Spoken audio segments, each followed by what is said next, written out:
ہیں۔ لوگ اللہ سے دعا تو کرتے ہیں کہ اللہ انہیں اولاد عطا فرما، لیکن اولاد جب اللہ عطا فرماتا ہے تو وہ یہ دعا کرتے ہیں کہ اللہ اسے ڈاکٹر بنانا، انجینئر بنانا، جو وہ خود نہ بن سکے وہ اپنے بچے کو بنانے کے آرزومند ہوتے ہیں۔ اور بچہ جیسے ہی ہوش سنبھالتا ہے، سن شعور میں قدم رکھتا ہے، بچے کو یہ معلوم ہوتا ہے کہ والدہ کی خواہش یہ ہے کہ بچہ انجینئر بنے،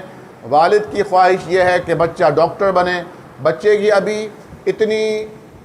قوت تخیل نہیں ہوتی کہ وہ خود اپنے اندر جھانک کر دیکھ سکے کہ اسے اللہ نے کس کام کے لیے پیدا کیا ہے، اور پھر وہ اپنے والدین کی خواہشات کی تکمیل کے لیے، ان کی آرزو کو پورا کرنے کے لیے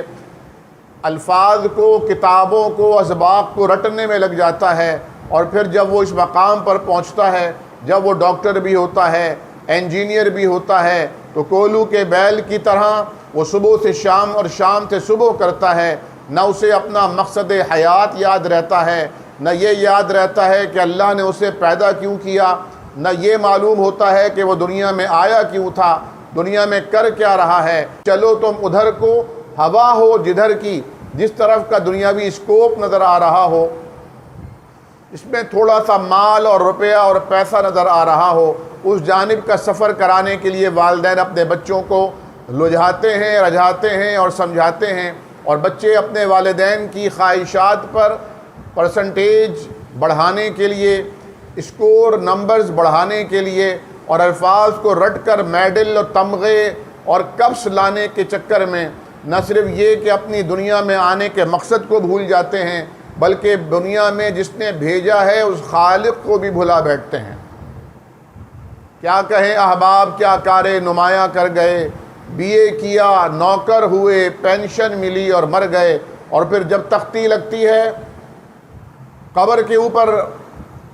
شریعت نے تو یہ نہیں کہا کہ قبر پر کوئی شناخت لگائی جائے، نام لکھا جائے، تاریخ پیدائش اور تاریخ وفات لکھی جائے، لیکن اب دیکھا دیکھی میں لوگ یہ کام کرتے ہیں جو بہرحال غلط ہے۔ لیکن اس کے باوجود بھی کہ وہ کلمہ لکھوا دیتے ہیں، اس کے باوجود بھی کہ وہ اس پر چاروں قل لکھوا دیتے ہیں، اس کے باوجود بھی کہ وہ اس پر نام اور ولدیت لکھوا دیتے ہیں، تاریخ پیدائش اور تاریخ وفات لکھوا دیتے ہیں، دو چار غمزدہ اشعار لکھوا دیتے ہیں، لیکن اس کے باوجود آج تک کسی قبر پر نہ یہ لکھا گیا کہ اسے کتنے گولڈ میڈل ملے تھے، نہ یہ لکھا گیا کہ اس کی کتنی جائیداد تھی، نہ یہ لکھا گیا کہ اس کی کتنی تعلیمی اسناد تھیں، کتنی ڈگریاں تھیں۔ اور قبر میں بھی نہ مال گیا، نہ آل گئی، نہ اولاد گئی، نہ دنیاوی جاہ و جمال گیا، نہ دنیاوی جلال و شوکت گئی، نہ تعلقات گئے، نہ دنیا میں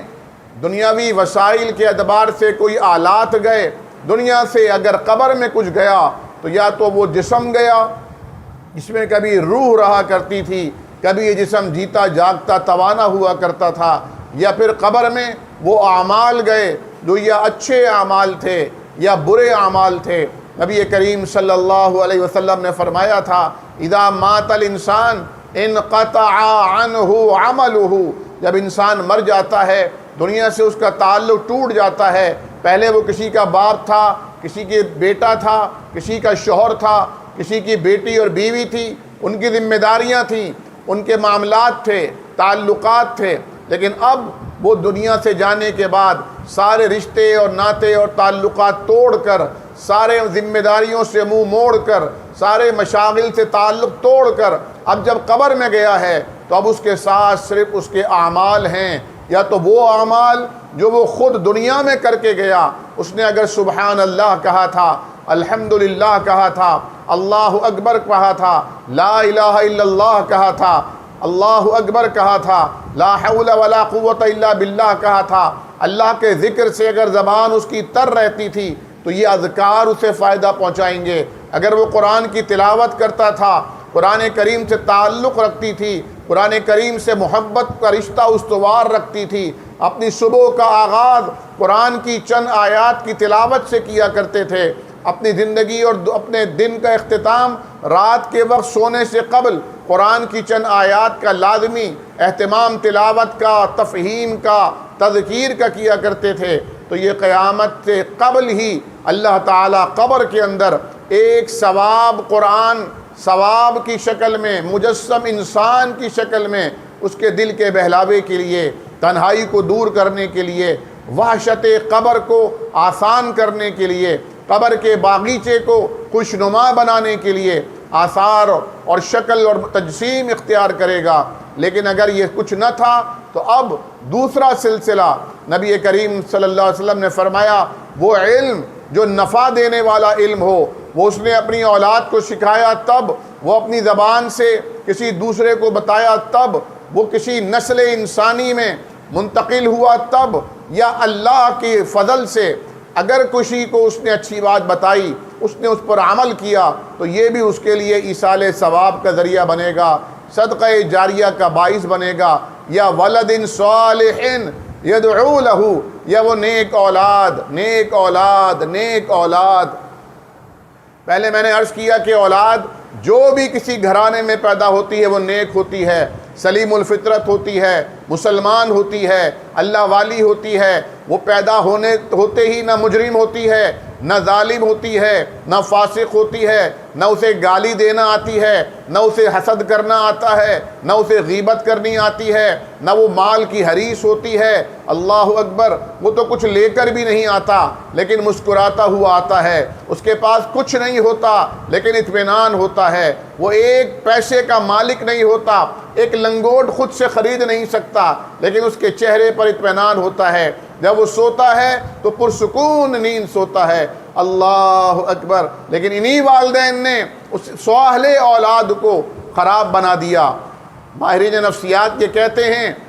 پیرنٹنگ کے اصول اور ضوابط جاننے والے اس بات کو جانتے ہیں کہ بچے اگر خراب ہوتے ہیں تو والدین کی وجہ سے خراب ہوتے ہیں، والدہ نے بچوں کو خراب کیا ہوتا ہے، والد نے بچوں کو خراب کیا ہوتا ہے، جوائنٹ فیملی سسٹم نے خراب کیا ہوتا ہے، ماحول اور گلی کے دوستوں اور بچوں نے خراب کیا ہوتا ہے۔ کیونکہ بچہ جب بولنا شروع کرتا ہے تو سب سے پہلے وہی بولتا ہے جو اس نے اتنے سالوں تک چپ رہ کر سنا ہوتا ہے۔ بچہ بول نہیں رہا ہوتا لیکن دیکھ رہا ہوتا ہے، بچہ بول نہیں رہا ہوتا لیکن سن رہا ہوتا ہے، سوچ رہا ہوتا ہے، اسے اپنی سوچوں کا علم نہیں ہوتا لیکن یہ سب کانشیس میں، اس کے لاشعور میں جا کر فیڈ ہو رہا ہوتا ہے، اور پھر ساری زندگانی وہ اسی کے مطابق گزرے۔ اگر والدین نیک ہیں تو اپنی اولاد کو نیک بنائیں گے، اگر والدین پرہیزگار ہیں تو ان کی اولاد پرہیزگار ہوگی۔ اگر ماں